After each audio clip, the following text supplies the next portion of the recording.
আসসালামু আলাইকুম। আশা করি সবাই অনেক বেশি ভালো আছেন। নতুন আরও একটি রেসিপি দেখার জন্য আমার চ্যানেলে সবাইকে স্বাগতম জানাচ্ছি। আজকে শেয়ার করব খুবই মজাদার আর খুব ঝটপট তৈরি করে নেওয়া যায় এমন একটা dessert item, chocolate bread pudding. যদি বাড়িতে হুটহাট গেস্ট চলে আসে, আমি সাজেস্ট করব এই চকলেট পুডিংটা তৈরি করার জন্য। আর এটা কিন্তু দেখতেও যেমন আকর্ষণীয়, খেতে অনেক বেশি টেস্টি হয় আর তৈরি করাও অনেক বেশি সহজ। তো চলুন কিভাবে তৈরি করতে হয় দেখে নিই পুরো প্রস্তুত প্রণালী। চকলেট ব্রেড পুডিংটা তৈরি করার জন্য শুরুতে আমাদের প্রয়োজন হবে আগার আগার পাউডার।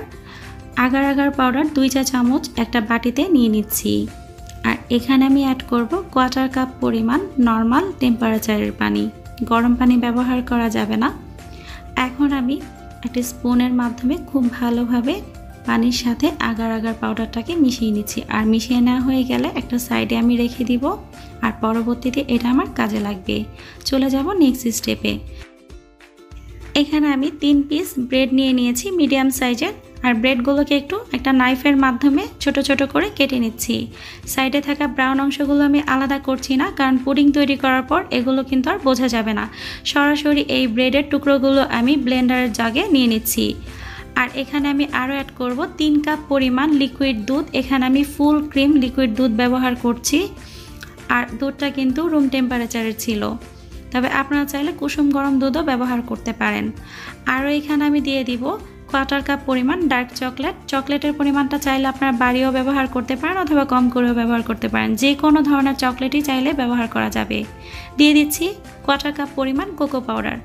আর কোকো পাউডারটা চেষ্টা করবেন একটু ভালো ব্র্যান্ডের ব্যবহার করার জন্য, তাতে করে টেস্টটা অনেক গুণ বেড়ে যাবে। এখন ঢাকনা দিয়ে আমি এটাকে খুব ভালোভাবে ব্লেন্ড করে নেব 1-2 মিনিটের মতো। দেখুন ব্লেন্ড করা হয়ে গিয়েছে, খুব সুন্দর একটা মিশ্রণ তৈরি হয়ে গিয়েছে। এখন একটা প্যানে আমি এই মিশ্রণটাকে ঢেলে দিচ্ছি। আর এই প্যানটাকে এখন আমি চুলোতে বসিয়ে একটা হ্যান্ড উইক্স দিয়ে অনবরত নেড়ে চেড়ে যাব। আর চুলার ফ্লেমটা কিন্তু অবশ্যই মিডিয়াম ফ্লেমে থাকতে হবে। হাই ফ্লেমে রাখতে গেলে নিচের দিকে কিন্তু লেগে যাবে।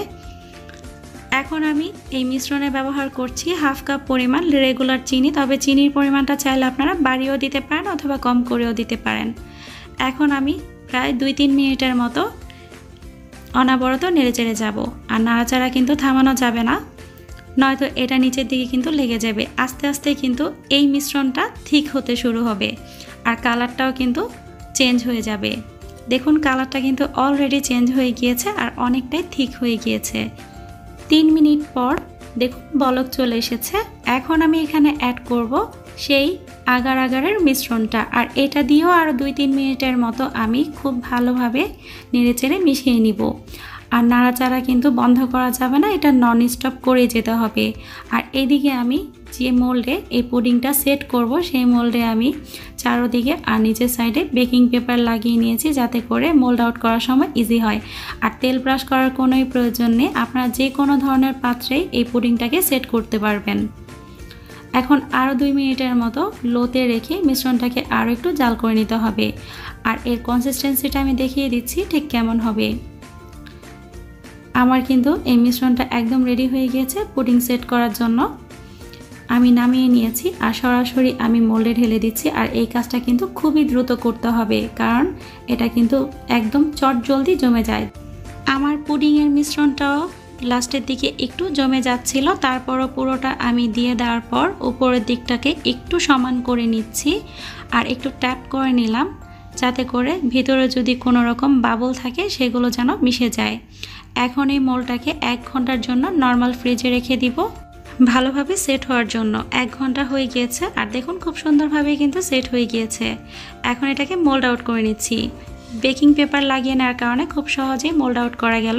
আপনারা যদি বেকিং পেপার না লাগাতে চান, সেই ক্ষেত্রে এই পুডিংটা বের করার সময় পুডিংয়ের সাইডগুলোকে একটা নাইফের মাধ্যমে একটু ছাড়িয়ে নিলেই কিন্তু হয়ে যাবে। আর বেকিং পেপারটা এখন আমি ছাড়িয়ে নিচ্ছি। এখন এই পুডিংয়ের উপরে একটু মেল্ট করা চকলেট লাগিয়ে দিচ্ছি, তবে এটা কিন্তু টোটালি অপশনাল। এই পুডিংটা এভাবে খেতে অনেক বেশি টেস্টি হয়, তবে দেখার সৌন্দর্যের কারণে আমি একটু মেল্ট করা চকলেট লাগিয়ে দিচ্ছি। সবগুলো সাইডে একটু সমানভাবে লাগিয়ে দিব। লাগিয়ে দেওয়া হয়ে গেলে উপরে একটু চকলেট রাইস দিয়ে দিব, এতে করে দেখতে আর একটু আকর্ষণীয় মনে হবে। তবে আপনারা না চাইলে এই ডেকোরেশন নাও করতে পারেন, তবে বাচ্চারা কিন্তু অনেক বেশি পছন্দ করবে। তো হয়ে গেল আমার মজাদার চকলেট ব্রেড পুডিং। অনেক বেশি সহজ, তাই না? এখন আমি এই চকলেট ব্রেড পুডিংটা একটু কেটে দেখাবো এর ভিতরটা কেমন হয়েছে। কেটে নেওয়ার আগে এই নাইফটাকে আমি একটু গরম করে নিয়েছিলাম, যাতে করে কেটে নিতে আমার একটু সুবিধা হয়। আমি কিছু স্লাইস করে কেটে নিব আর কিছুটা ট্রায়াঙ্গেল শেপ দিয়ে কেটে নিব। আপনাদের পছন্দ অনুযায়ী এই পুডিংটাকে কেটে নিতে পারেন। পুডিংটা কাটার পর দেখুন এটা কতটা পারফেক্ট হয়েছে, অনেক বেশি সফট হয়েছে আর ভিতরটা অনেক বেশি স্মুথ হয়েছে। দেখেই বুঝতে পেরেছেন এটা কতটা পারফেক্ট হয়েছে। এটা কিন্তু শুধু দেখতেই পারফেক্ট হয়নি, এটা খেতেও অনেক বেশি টেস্টি হয়েছে।